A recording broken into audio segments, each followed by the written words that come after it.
Hi friends, இன்றைக்கி ஒரு பார்ட்டிக்கு வந்து நான் கேபேஜ் பக்கோடா ரெடி பண்ணிகிட்டு இருக்கிறேன்.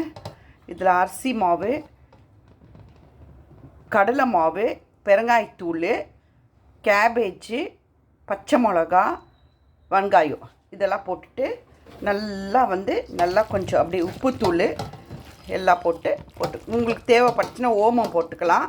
அதுக்கப்புறம் இதிலே வந்து நிறைய கருவேப்பிலையோ கொத்தமல்லியோ இதில் கருவேப்பிலை கொத்தமல்லி போட்டு நல்லா பிசைஞ்சு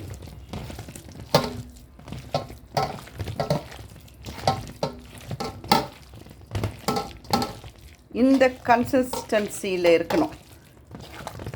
அப்படியே வந்து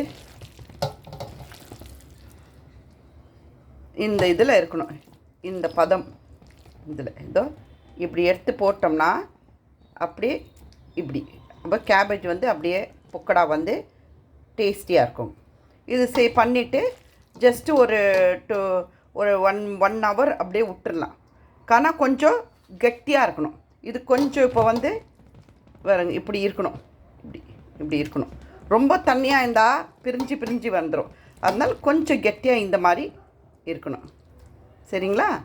okay, cabbage pakoda for party and எல்லாத்துக்கும் ரெடி ஆகிட்டு இருக்குது. ஸோ